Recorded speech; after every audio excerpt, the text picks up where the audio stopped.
ही कथा घडली आहे महाराष्ट्रातील मराठवाड्यातील परभणी जिल्ह्याच्या एका छोट्याशा गावात। या गावात संतोष नावाचा एक तरुण आपल्या वृद्ध आईवडिलांसोबत राहत होता। घरची परिस्थिती तशी जेमतेमच। हातावर पोट असल्यामुळे संतोष मिळेल ते काम करायचा, कधी गवंडी काम तर कधी शेतमजुरी। वर्ष 2017। संतोष एका मित्राच्या लग्नासाठी बीड जिल्ह्यातील गेवराई येथे गेला होता। लग्नाचा माहोल, सणईचे सूर आणि हळदीचा पिवळा रंग, याच वातावरणात संतोषची नजर एका मुलीवर खिळली। तिचं नाव होतं सविता। सविता दिसायला अतिशय साधी पण रूपाने देखणी होती। लग्नाच्या पंक्तीत वाढताना दोघांची नजरभेट झाली आणि तिथेच प्रेमाची पहिली ठिणगी पडली।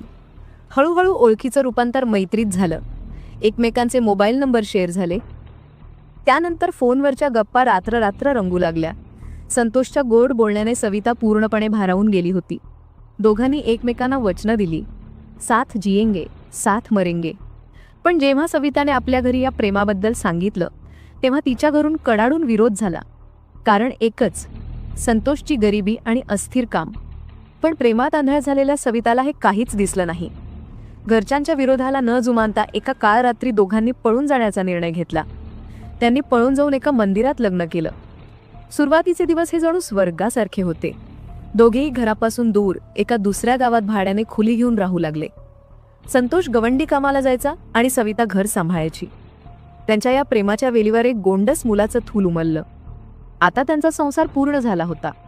पण मित्रांनो, म्हणतात ना, सुखाच्या मागोमाग दुःखाची सावली असतेच, तसंच काहीतरी घडणार होतं। संसार सुरळीत चालला होता, पण संतोषला एका नव्या सवतीने ग्रासलं होतं। ती म्हणजे दारू। दिवसभर कष्टाची कामं केल्यानंतर थकवा घालवण्यासाठी म्हणून सुरू झालेली दारू आता त्याची गरज बनली होती। संतोष रोजंदारीवर 500 रुपये कमवायचा, पण त्यातील 200 ते 300 रुपये तो दारूच्या गुत्त्यावरच उडवू लागला।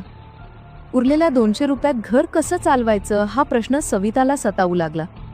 काही दिवसांनी आर्थिक टंचाईमुळे ते दोघे पुन्हा आपल्या मूळ गावात संतोषच्या आईवडिलांकडे राहायला आले। पण इथेही संतोषचे तेच हाल। म्हातारी आईवडील त्याला समजावून सांगायचे, अरे संत्या, असा संसार मोडू नकोस, दारू सोडून दे। सविता तर रोज त्याच्या पाया पडायची, रडायची। पण व्यसनाच्या आहारी गेलेला संतोषला कशाचीच शुद्ध नव्हती। त्याची दारू आता वाढतच चाललेली होती। घरात रोज भांडणं, मारहाण आणि आरडाओरडा नित्याचाच झाला होता। शेवटी कंटाळून आईवडिलांनी त्याला घरातून बाहेर काढलं। संतोष सविताला आणि आपल्या लहान मुलाला घेऊन गावाबाहेर एका पत्र्याच्या शेडमध्ये भाड्याच्या खोलीत राहायला गेला। तिथे तर त्याच्यावर कोणाचंच नियंत्रण राहिलं नाही। दारूसाठी पैसे कमी पडू लागले की तो लोकांकडून उधार घ्यायचा। उधारीचे डोंगर वाढत होते। याच दरम्यान त्याच्या आयुष्यात विक्रम नावाचा एक मित्र आला। विक्रम हा गावातलाच एक गुंड प्रवृत्तीचा माणूस होता। त्याने संतोषला दारूसाठी 15,000 रुपये उधार दिले होते। दिवसेंदिवस विक्रमचे पैसे परत करण्याचा तगादा वाढत होता। एक दिवस विक्रम संतोषला गाठतो आणि म्हणतो, संत्या, माझे 15,000 परत कर, नाहीतर तुला महागात पडेल। संतोष हात जोडून विनवणी करू लागला, भाऊ, सध्या खिशात दमडी नाही, थोडा वेळ दे। त्यावर विक्रमच्या डोक्यात एक विकृत विचार आला। तो हसून म्हणाला, ठीक आहे, मी तुझे पैसे माफ करेन, वरून तुला रोज फुकट दारू पाजेन, पण तुला माझं एक काम करावं लागेल। संतोषने विचारलं, काय काम? विक्रम म्हणाला, मला तुझ्या बायकोसोबत, सवितासोबत काही वेळ घालवायचा आहे। हे ऐकून कोणत्याही मर्दाचं रक्त खवळलं असतं, पण संतोष, तो आता माणूस राहिलाच नव्हता। तो फक्त एक व्यसनी शरीर झाला होता। त्याला दारूशिवाय दुसरं काहीच दिसत नव्हतं। क्षणभर विचार करून या नराधम पतीने चक्क होकार दिला। विक्रमने त्याला दारूची बाटली दिली। त्या रात्री संतोष घराबाहेर दारू पीत बसला आणि विक्रम घरात शिरला। आज सविता झोपली होती। विक्रमने तिच्यावर बळजबरी संबंध करायला सुरुवात केली।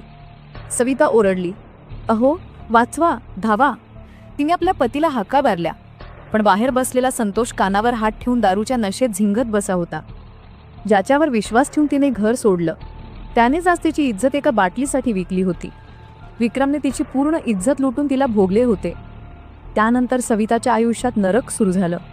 विक्रमने ही गोष्ट इतर मित्रांना सांगितली। संत्याला दारू पाजवा आणि तिच्या बायकोची मजा घ्या। आता हे नित्याचंच झालं। वेगवेगळे मित्र यायचे, संतोषला दारू द्यायचे आणि त्याच्या डोळ्यादेखत सविताचं शोषण करायचे आणि तिच्यासोबत शरीर संबंध ठेवायचे। सविता जिवंतपणी मरत होती। तिचा स्वाभिमान, तिचं अस्तित्व सगळं काही संपलं होतं।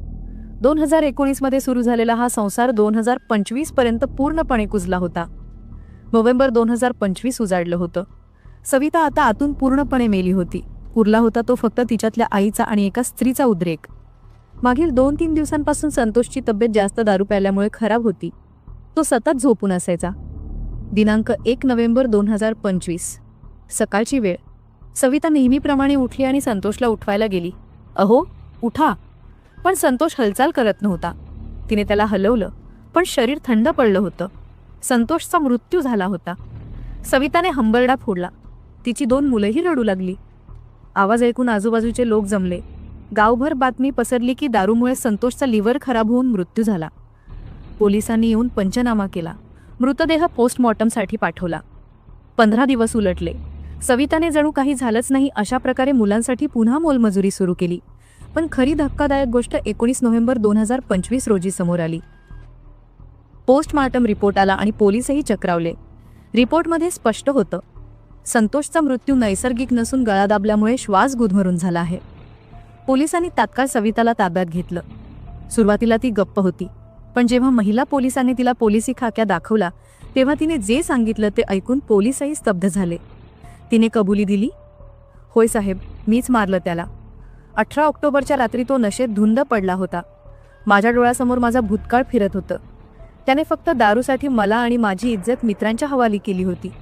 मी रोज तीळ मरत होते. माझी सहनशक्ती संपली होती.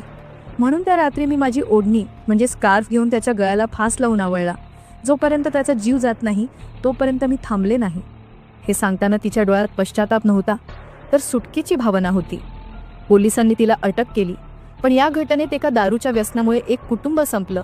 एक स्त्री गुन्हेगार बनली आणि 2 निष्पाप मुलं अनाथ झाली. मित्रांनो, ही घटना आपल्याला विचार करायला लावते. व्यसन फक्त माणसालाच नाही, तर त्याच्या संपूर्ण कुटुंबाला कसं उभस्त करतं हे यावरून दिसतं. सविताने केलेलं कृत्य कायद्याने गुन्हा आहेच, पण तिला त्या गुन्ह्यापर्यंत पोहोचवणारा खरा गुन्हेगार कोण? ती परिस्थिती की तो विकृत पती? तुम्हाला या घटनेबद्दल काय वाटतं? सविताला शिक्षा झाली पाहिजे की तिची परिस्थिती समजून घेतली पाहिजे? तुमचं मत आम्हाला कॉमेंट बॉक्समध्ये नक्की सांगा. जर तुम्हाला आजचा हा एपिसोड